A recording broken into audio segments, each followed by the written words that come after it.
Hi, I'm Ben from Easy Access, and this is our Trade Series platform ladder. Platform ladders are recommended for construction sites because of the ability they give you to have 3 points of contact at all times, 2 feet on the tray and a hand on the handrail here. They also give you a good working platform to stand on, to move around on, to turn around on while you're working on a project.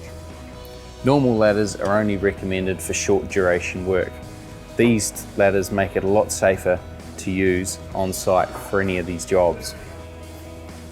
With the Easy Access Trade Series platform ladder, we provide a plastic handrail with a basic tool tray here. We also provide optional extras, which include a bucket that can clip on the front for tools, a full surround handrail so you can lock yourself in. We give a spring-loaded wheels option, which make it easy for the ladder to be wheeled around site, and they automatically depress when you stand on the ladder, making it stable.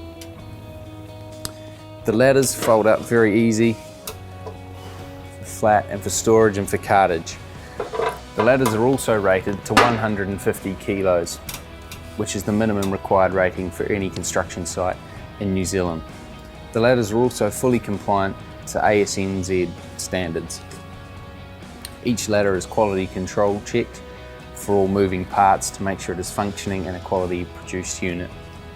We brace the platform ladders with a thick solid bracing to give them the rigidity. We use a trapezoidal step for the same reason, and all our steps are double riveted. With the Trade Series platform ladder, we offer sizes from a 2-step platform height right up to an 8-step platform height. We also do the Trade Series platform ladder in a fiberglass version, which means it is non-conductive and safe to be used where electrical hazards exist in the electrical industry.